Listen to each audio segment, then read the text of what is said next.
Tim Burton's Wednesday had no dearth of supernatural characters. The outcasts at Nevermore Academy have quite a sprawling roster of powers. We've seen sirens, vampires, werewolves, gorgons, shapeshifters, and even a Hyde.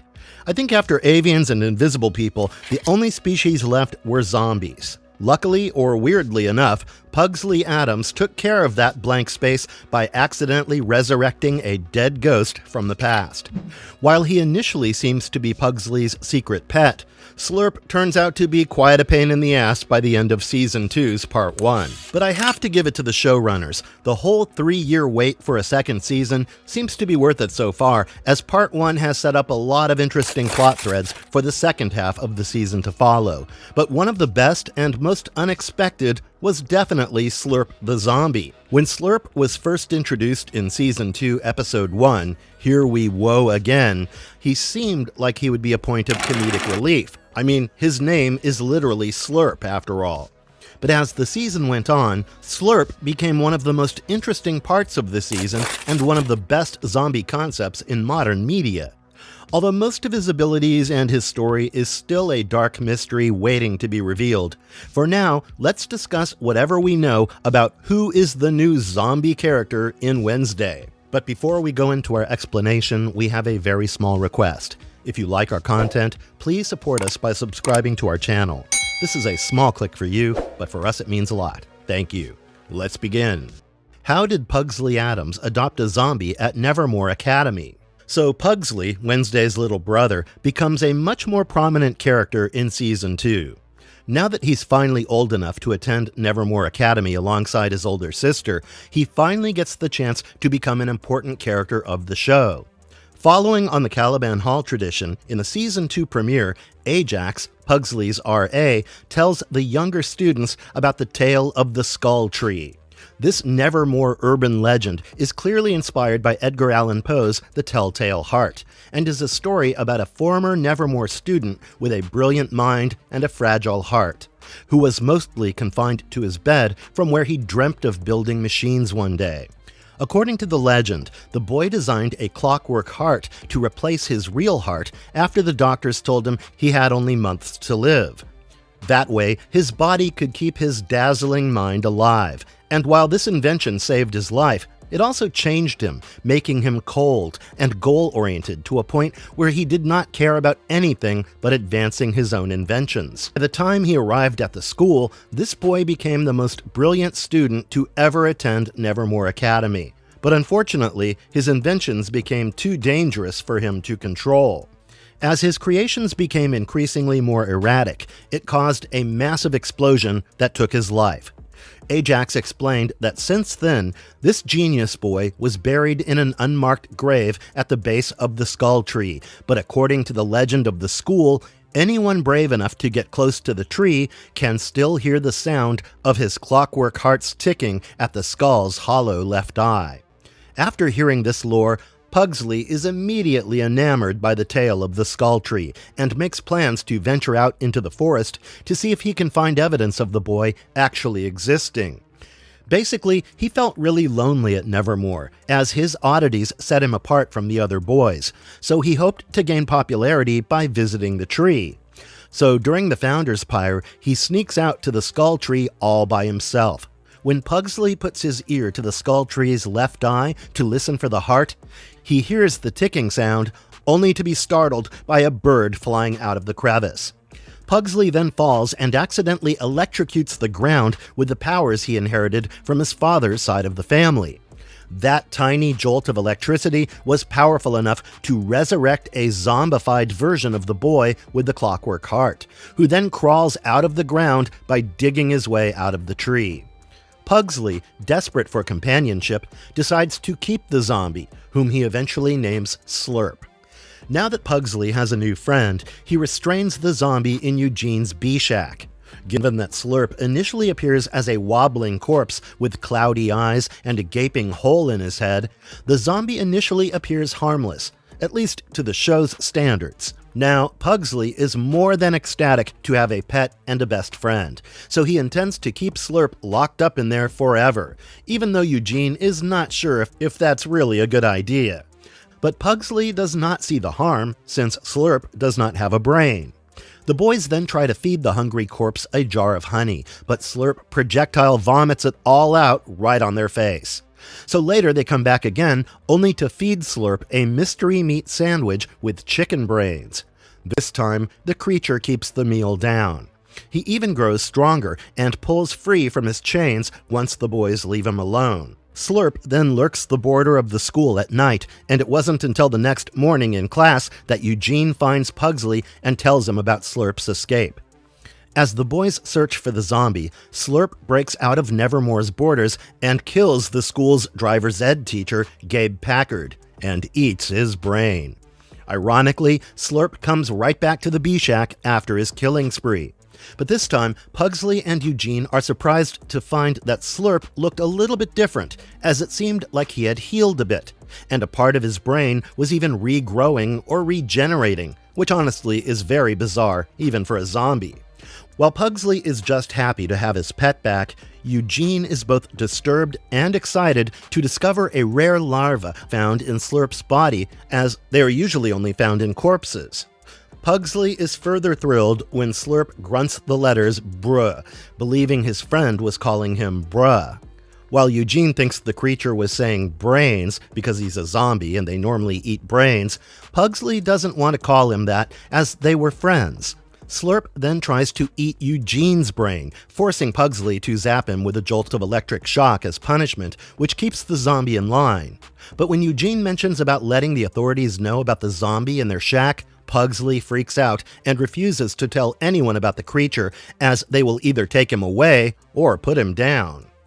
The boys then go camping with the rest of their school later that night, and because they couldn't just leave a zombie tied inside a B-Shack, Pugsley devises a plan to bring Slurp with them in a wooden coffin and cage him in their tents.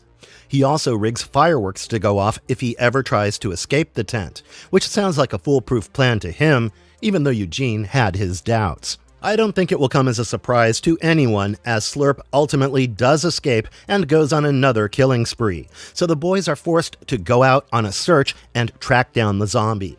While looking for his so-called companion, Pugsley mentions how proud he was that Slurp has never tried to eat his brains, though Eugene cuts that he got spared only because his brain would be empty calories. Meanwhile, Slurp finds his way to the bathrooms, where he targets Gomez while he's taking a shower. But Pugsley zaps the zombie away right on time, and the creature flees, nearly attacking Morticia in the woods, until Wednesday impales him through the brain and pins him to a tree. Now that everyone is aware of Slurp's existence, as the zombie has been wandering around rather publicly, a morose and heartbroken Pugsley watches as his only true companion is detained by the psychiatric hospital and taken away to Willow Hill after being strapped in a straitjacket. How did Pugsley's pet zombie become a raging menace? Every possible thing that could go wrong in the mid-finale episode of Wednesday absolutely went wrong. I mean, a hungry zombie, a Hyde monster, and killer birds on the loose? What could be worse, right? Well, once Wednesday sent in her Uncle Fester to find out the truth about who or what Lois was within the Willow Hill Hospital, he inevitably gets caught while trying to get into the root of it all. Of course, Thing keeps an eye on him, so it doesn't take long for Wednesday to come to his rescue. So if you're still wondering if Lois is a patient, a doctor, or the cafeteria worker with whom Fester begins a torrid affair, it turns out that Lois isn't a person at all, but the acronym for a horrifying secret program named Long-Term Outcast Integration Study. In the basement of Willow Hill, Wednesday and Fester discover the outcasts whose deaths have been faked, and whose urns have been falsified with animal remains. Because remember when Grandmama had Wednesday sniffing that urn like a fine wine? She detected notes of deer, squirrel, raccoon, and shih tzu, but not a trace of human remains. When Grandmama bought the cemetery for Wednesday, the teen sleuth discovered that Augustus Stonehurst had signed the death certificates for the so-called dead outcast patients who had all been cremated and interred there. But as it turns out, they weren't dead. They were being kept in the basement of Willow Hill Psychiatric Facility as part of the Lois program. Missing outcasts like Patricia Redcar, Julian Mayojas, and many others had been used as secret living experiments. This was the mystery Sheriff Galpin was trying to solve before the crows killed him, as he was afraid that his son Tyler would eventually become part of the Lois program. Meanwhile, Stonehurst's experiments continue under the watchful eye of the hooded figure Wednesday's been chasing all season. Turns out the avian stalking her every move was actually Willow Hill's chipper and seemingly harmless executive assistant, Judy, who apparently hired Fairburn to serve as the face of Willow Hill while she continued her father's work. Oh, and her father is Augustus Stonehurst, who spent his life trying to gain outcast abilities by running experiments on them. Apparently his daughter Judy was born a normie, but his experiment was a success when he could imbue Judy with avian abilities. Unfortunately, he could not do the same for himself, as his body could not take the experiment, and since then he has been in a vegetative state, living in Willow Hill. Now you might wonder, what is Slurp the Zombie's relationship to all this? But from what we see by the end of episode 4, it seems like he may have been related to Willow Hill long before he was a zombie. After briefly sharing an enclosed room with Uncle Fester, Slurp breaks out of his chains and starts roaming the hallways of the asylum once Wednesday breaks out Fester and leaves the door open. Given that he's now free, the entire hospital soon becomes a lavish dinner spree for Slurp. In the mayhem that ensues, Wednesday confronts Judy, and the clash results in zapping out the electricity of the entire facility, thus freeing all the patients at Willow Hill. Of course, Slurp also escapes and has a feast as he eats multiple guards. As we see through the latter half of the episode, bullets have no effect on the zombie, which allows him to go on a brain-chomping spree. The final blow comes when Slurp crosses paths with Dr. Rachel Fairburn, who is trying to take August Stonehurst to a safe place away from the mayhem outside. Slurp first chows down on Fairburn's brain and then looks at the old man and speaks for the first time, saying hello and calling him an old friend. Slurp definitely recognizes Augustus from before his death. Plus, with all the people Slurp has eaten, the zombie is also noticeably far less rotten and decomposed, making him look more human and more alive. As Slurp devours Augustus Stonehurst's brain, it is clearly implied that with each body count Slurp has been racking up, the brain diet is clearly working for him, as the smarter the brains, the faster he finds his body regenerating. It's becoming evidently clear that Slurp is no mere zombie, given that he is regenerating physically and mentally, while remembering his past life with every brain he consumes. Moreover, the signs of the zombie humanizing has been implied right from Slurp's first kill outside Nevermore. Since then, Slurp really comes into his own, and I love the idea of seeing this metamorphosis because this seemingly harmless zombie, who was Pugsley's wannabe pet, clearly has his own agenda. Though the show leaves the mystery of Slurp and Stonehurst's connection unresolved, several clues suggest a shared past deeper than their ties to Nevermore. One major hint is definitely the presence of a strangely familiar machine, seen both in the Lois facility and in the Skulltree legend. When Wednesday and Uncle Fester first uncovered the hidden labs beneath Willow Hill, a brief glimpse of the machine in the room suggests that Stonehurst's experiments may have started at Nevermore, with Slurp at his side. Given Slurp's brilliance before his fall, he may have been instrumental in developing the very science that enabled Augustus Stonehurst to transform his daughter Judy into an outcast. So, was Slurp a partner? A prototype? The brain behind Lois? Season 2 doesn't answer these questions just yet, but the clues are definitely piling up, and I'm sure that the truth promises to be as twisted as it is tragic. Slurp is bound to play a bigger role in the second part of Wednesday Season 2. With Season 2 Part 1 laying down several cryptic clues, Slurp the Zombie is definitely the evolving enigma who is poised for a much larger role in Part 2 of Wednesday. He's no longer just a brain-eating side character, as Slurp now appears to be fully regenerated in the upcoming episodes. The preview of the second part of Wednesday Season 2 shows him in human form, healed and heading to a hidden bunker, thus raising major questions about his true identity and intentions.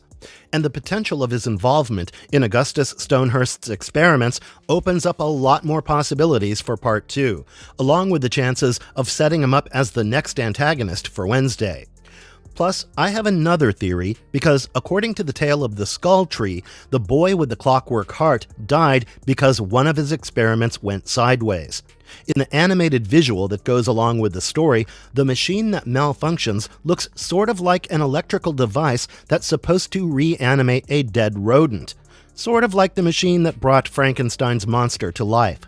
Since we know that Augustus was a professor at Nevermore Academy, Slurp likely met Augustus during his time there. Some fans have already speculated that Augustus's experiments were inspired by the boy with the clockwork heart, but there are also other theories suggesting that the machine in the Lois facility is the boy's design or inspired by the boy's design. There's also a huge possibility that Augustus could have been secretly behind the death of the boy with the clockwork heart. Since the boy died during an experiment gone wrong, it's no longer too far-fetched to believe that it wasn't his own experiment, but one of Augustus's early experiments on outcasts. Although we don't know for sure what Slurp's connection is to Augustus, it's clear that Slurp will be a much more imposing presence in Season 2, Part 2. Another lingering question in this zombie subplot is Pugsley, because the youngest Addams initially kept Slurp in check using his sparks powers, and Slurp even returned to him after his first hunt. But once he was taken to Willow Hill, Pugsley just faded from view. So will he go looking for Slurp, or will Slurp, who is now nearly human in appearance, return to the boy who brought him back from the dead? So far, I think everything about Tim Burton's latest zombie menace is morbidly fascinating. And I don't know if you've noticed this, but Slurp's transformation is a lot like that of Imhotep from The Mummy from 1999, where he was a little more than a rotting skeleton when he first woke up. To gain strength, he would then suck the life out of his victims, and every victim helped restore Imhotep to a physical appearance that resembled what he looked like when he was alive. Slurp seems to be operating in pretty much the same way. With every new brain he consumes, he becomes less zombie-ish and more intelligent. Slurp also goes right for the head whenever he attacks someone, so he definitely prioritizes eating the brain over everything else. At first, it seemed like a stereotypical zombie thing, but the brains actually seem to be the key to his regeneration, meaning, like a vampire in typical media needs blood to survive, Slurp might have to keep chomping on brains in order to make sure he does not rot back to his corpse-like, mindless state. Still, with so many threads left hanging, I'm only expecting high stakes, shocking reveals, and possibly a new villain born from the grave after keeping Slurp the Zombie's connection with Augustus Stonehurst in mind. But that's just my 2 cents. What do you guys think about the latest new undead menace in Jericho? Let us know about your thoughts and theories in the comment box below.